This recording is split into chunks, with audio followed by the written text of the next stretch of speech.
నమస్తే సదావత్సలే మాతృభూమే. నమస్కారం మిత్రులారా, నేను మీ మదన్ గుప్తా. మిత్రులారా, మనకున్న సబ్స్క్రైబర్స్ కంటే చూస్తున్నటువంటి వ్యూయర్స్ దాదాపు 70% మంది సబ్స్క్రైబ్ చేసుకోవడం లేదు.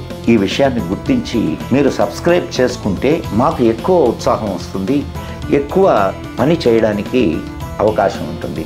నేను ఇక్కడ పండంటి కాపురానికి 10 సూత్రాలు చెబుతున్నాను. వీటన్నింటినీ లేదా వీటిలో కొన్నింటిని మీ జీవితంలో సాధన చేయండి. మీ వైవాహిక జీవితం ఆనందంగా గడుస్తుంది. మొదటి సూత్రం, వీలైనంత వరకు తగాదా లేదా గొడవలకు దూరంగా ఉండండి. ఒకరు గొడవ పడుతూ ఉంటే రెండవ వారు గమ్ముగా ఉండడానికి ప్రయత్నించండి. వీలైనంత వరకు తగాదా పడడానికి దూరంగా ఉండండి. ఏ గొడవ అయినా సూర్యాస్తమయానికి ముందే పూర్తయ్యేటట్లుగా ప్రయత్నించండి. మీరు సరిగ్గా మాట్లాడలేదు, తప్పుగా మాట్లాడాను అని మీరు భావిస్తే, మీరు అవతలి వాళ్ళను సరిగా అర్థం చేసుకోలేదని మీరు రియలైజ్ అయితే అది మీకు చిన్నతనం కాదు. మీ జంటలో ఒకరికొకరు సారీ లేదా క్షమాపణ చెప్పుకోవడం, కోరడం చిన్నతనం అనిపించుకోదు. ఒక చిన్న కథ మనం ఇక్కడ చెప్పుకుందాం. ఒక ఊర్లో 2 యువతీ యువకులు ఉండేవాళ్ళు. ఇద్దరు చాలా షార్ట్ టెంపర్, చాలా చిన్న విషయాలకు కూడా ఇతరులతో గొడవ పడుతూ ఉండేవారు. అలాంటి వారిద్దరికీ పెళ్ళయింది. ఊరంతా అనుకున్నారు వీళ్ళ కాపురం ఎక్కువ రోజులు నిలవదు అని. ఆశ్చర్యకరంగా వాళ్ళ కాపురం 25 సంవత్సరాలు పూర్తి చేసుకుంది. వాళ్ళ 25వ వివాహ వార్షికోత్సవం నాడు ఊరంతా వాళ్ళ కాపురం ఇన్నేళ్లు సవ్యంగా నడవడంలో ఉన్న రహస్యాన్ని వెల్లడించమని అడిగారు. అందుకు భర్త, మేము మా మొదటి రాత్రి ఒక నిర్ణయం తీసుకున్నాం. ఒకరు టెంపర్గా లేదా కోపంగా ఉన్నప్పుడు లేదా అరిచేటప్పుడు రెండవ వారు గమ్ముగా ఉండాలి అని. ఆ కట్టుబాటుకు నిలబడ్డాం. అందుకే ఏ గొడవ లేకుండా 25 సంవత్సరాలు హాయిగా సంసారం చేశాం అని రహస్యాన్ని వెల్లడించాడు. ఇంకో సంఘటన చూద్దాం. ఒక స్త్రీ ఒక గొప్ప గురువు గారి దగ్గరకు వచ్చి చెప్పింది, స్వామి, మా వారు ఎప్పుడూ గొడవ పడుతూ ఉంటారు, చీటికి మాటికి అరుస్తూ ఉంటారు, నేను ఆయన్ను భరించలేకపోతున్నాను అని. అప్పుడు ఆ గురువుగారు ఒక బాటిల్లో నీళ్లు తెప్పించి ఆమె చేతిలో ఉంచాడు. ఆమె అడిగింది, స్వామి, ఆయన కోపంగా ఉన్నప్పుడు ఈ నీళ్లు ఆయన చేత తాగించమంటారా అని. అందుకు స్వామీజీ చెప్పారు, కాదమ్మా, మీ ఆయన గొడవ పడుతూ ఉన్నప్పుడు, అరుస్తూ ఉన్నప్పుడు ఈ నీళ్లు ఒక గుక్కెడు నీ నోట్లో పోసుకొని పుక్కిట్లో ఉంచుకో. మీ ఆయన కోపం తగ్గేదాకా నీళ్లను ఉయ్యడం కానీ మింగడం కానీ చేయకు అని సలహా ఇచ్చాడు. అంటే ఇక రెండవ వారు దగ్గర నుంచి రెస్పాన్స్ లేకపోతే అవతలి వారు కొంతసేపు వాక్కొని వెళ్ళిపోతారు. ప్రఖ్యాత సైంటిస్ట్ ఆల్బర్ట్ ఐన్స్టీన్ తన 25వ వివాహ వార్షికోత్సవం నాడు ఆయన వైవాహిక జీవిత సాఫల్య రహస్యాన్ని వెల్లడించాడు. మా మొదటి రాత్రి ఒక నిర్ణయం తీసుకున్నాం. ఒక చిన్న చిన్న నిర్ణయాలన్నీ మా ఆవిడ తీసుకునేటట్లు, పెద్ద పెద్ద నిర్ణయాలన్నీ నేను తీసుకునేటట్లు. అయితే పెద్ద నిర్ణయం తీసుకునే అవకాశం నాకు ఇప్పటి వరకు రాలేదు అని. 2 చేతులు కలిస్తేనే చప్పట్లు. ఇక రెండవ సూత్రం, మీ జీవిత భాగస్వామి నుండి పరిపూర్ణతను ఆశించవద్దు. Don't expect perfection from your spouse. ఈ ప్రపంచంలో పరిపూర్ణమైన మనుషులు ఎవ్వరూ లేరు అని గుర్తించండి. పెళ్ళి అనేది 2 అపరిపూర్ణ వ్యక్తుల కలయిక. ఎవరైనా ఇంతకుముందు ఉన్నట్లు ఇప్పుడు ఉండరు, ఇప్పుడు ఉన్నట్లు భవిష్యత్తులో ఉండరు. మనిషి ఎప్పుడు మార్పుకు గురి అవుతూ ఉంటాడు. మార్పు అనేది ఈ సృష్టి సహజ గుణం. 3వ సూత్రం, ఎదుటి వాళ్ళు చెప్పేది శ్రద్ధగా వినండి. Be a good listener. మీరు ప్రపంచంలో దేన్నైనా సాధించగలరు శ్రద్ధగా వినేవాళ్ళం తప్ప. నేను చాలా సమావేశాల్లో గమనించాను, ఎవరైనా మాట్లాడుతూ ఉన్నప్పుడు మధ్యలో లేచి ఏదో ఒకటి అడిగేవాళ్ళను మాట్లాడుతున్న వ్యక్తి మొత్తుకుంటూ ఉంటాడు. నేను చెప్పదలుచుకున్న విషయాన్ని పూర్తిగా చెప్పనివ్వండి, పూర్తి చేయనివ్వండి అని. మొదట అవతలి వాళ్ళు చెప్పేది శ్రద్ధగా వినండి. ఇంకొకరు మాట్లాడుతున్నప్పుడు మధ్యలో కల్పించుకుంటే ఎలా ఉంటుందో మీరు ఎప్పుడైనా అనుభవంలో గ్రహించారా? మీరు మాట్లాడుతుంటే అవతల వ్యక్తి జోక్యం చేసుకుంటే ఎలా ఉంటుందో ఆలోచించండి. బ్రిటిష్ నాయకుడు బెంజమిన్ డిజ్రాయిల్ అంటాడు, భగవంతుడు 2 కళ్ళు, 2 నాసికారంధ్రాలు, 2 చెవులు ఇచ్చాడు, కానీ నోరు మాత్రం ఒకటే ఇచ్చాడు. అది 2 చెవుల మధ్యలో నోటిని అమర్చాడు. ఎందుకో తెలుసా? ఎక్కువగా విను, ఎక్కువగా చూడు, తక్కువగా మాట్లాడు అని. ఎక్కువగా మాట్లాడడం దేవుడికి ఇష్టమైతే చెవుల స్థానంలో నోళ్ళను ఉంచేవాడు. అప్పుడు మనం ఎలా ఉంటామో ఒకసారి ఊహించుకోండి. మంచి వక్తగా కంటే మంచి శ్రోతగా ఉండండి. నోటి విషయంలో భగవంతుడు ఎన్ని జాగ్రత్తలు తీసుకున్నాడో చూడండి. హృదయం నుండి వెలువడే భావం గొంతులో నుండి బయటకు వచ్చి నాలుక, పళ్ళు, పెదవులు వీటిని దాటుకుని బయటపడాలి. అదే చెవులు నిరాటంకంగా వినే అవకాశం ఉంటుంది. కాబట్టి మంచి శ్రోతగా ఉండండి. Be a good listener. మీ నాలుక విషయంలో జాగ్రత్తగా ఉండండి. అది తేమ ఉండే ప్రదేశంలో ఉంటుంది. ఎప్పుడైనా జారే అవకాశం ఉంటుంది. ఒక్క మాట స్నేహితుల్ని విడదీస్తుంది, బంధుత్వాల్ని చెడుపుతుంది, కాపురాలని కూలుస్తుంది, యుద్ధాలు సృష్టిస్తుంది. అదే మాట స్నేహితుల్ని దరిచేస్తుంది, బంధువుల్ని కలుపుతుంది, కాపురాలని నిలబెడుతుంది, యుద్ధాలని నివారిస్తుంది. మాటే మంత్రం. మాట్లాడిన మాట విడిచిన బాణం లాంటిది.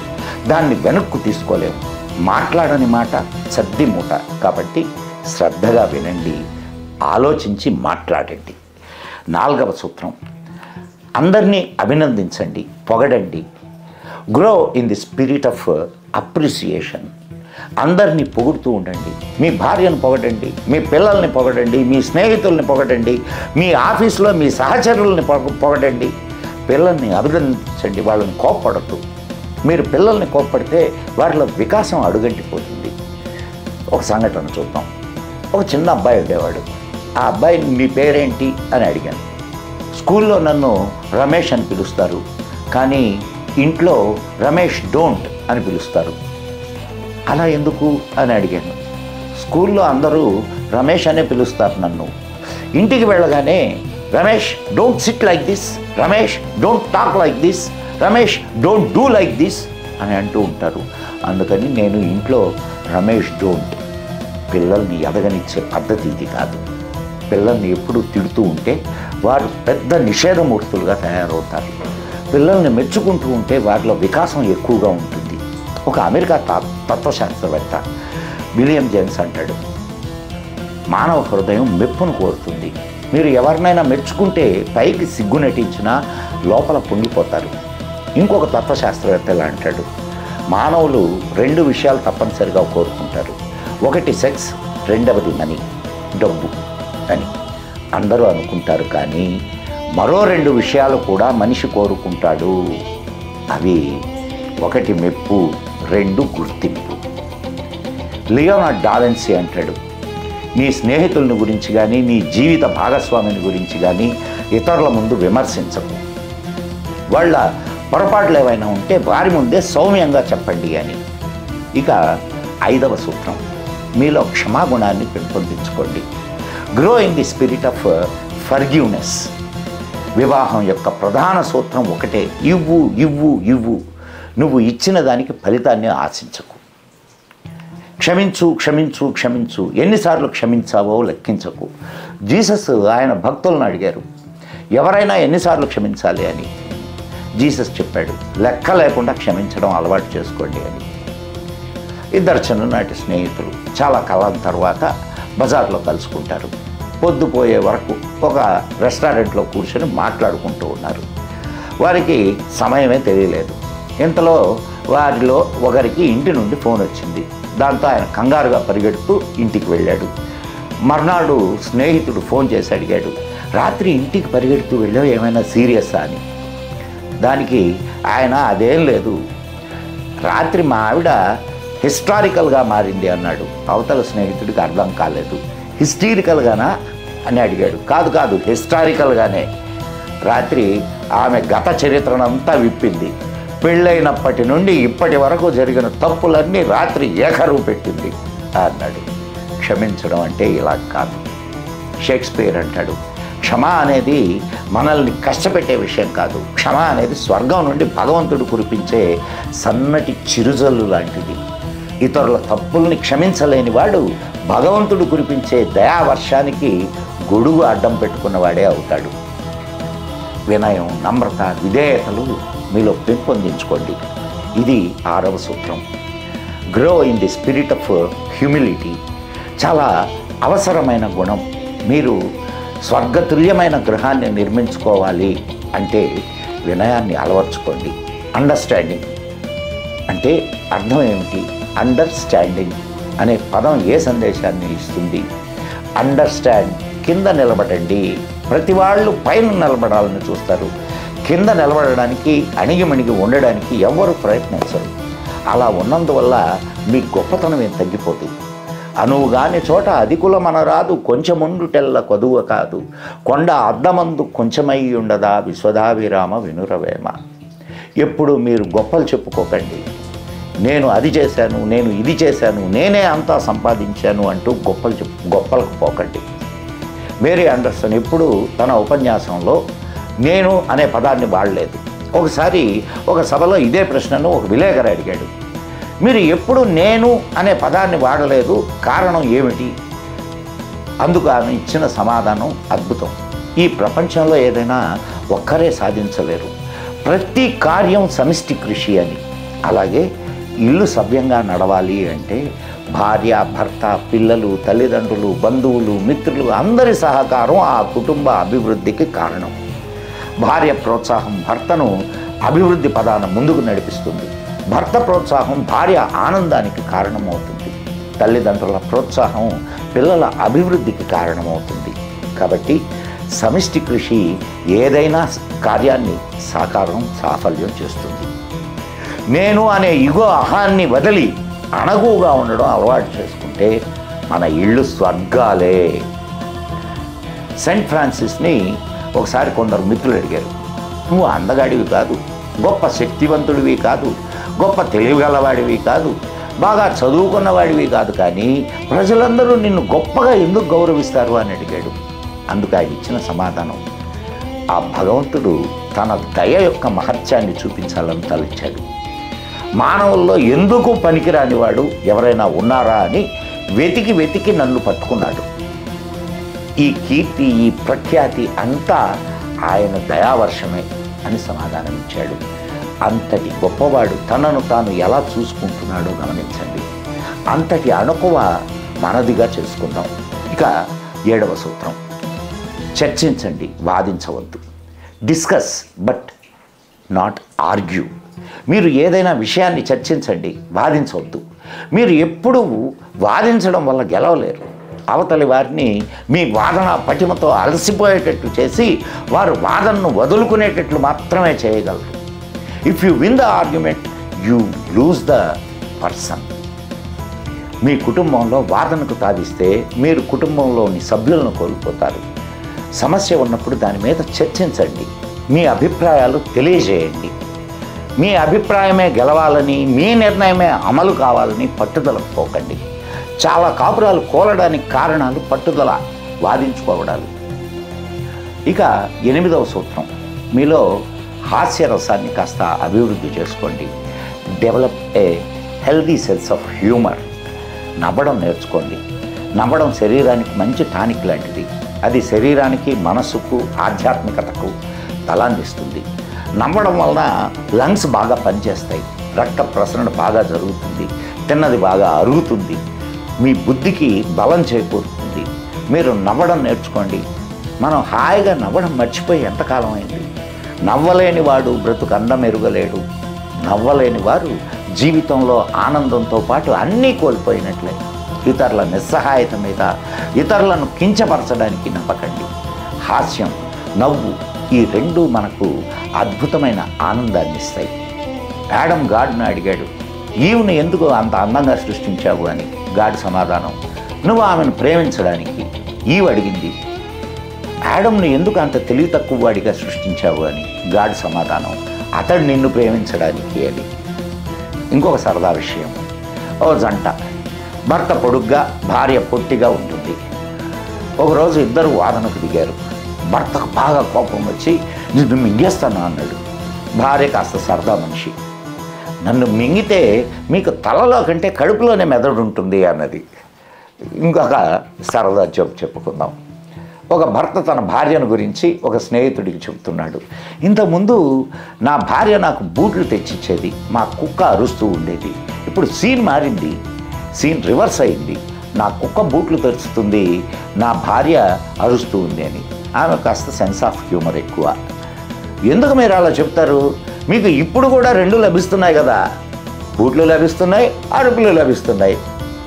ఇలా ఇంకొక సరదా విషయం చూద్దాం. ఒక జంట వార్షికోత్సవం జరుపుకుంటూ ఉంది. భర్త చాలా విచారంగా కూర్చొని ఉన్నాడు. ఎందుకు మీకు దిగులుగా ఉన్నారు అని భార్య అడిగింది.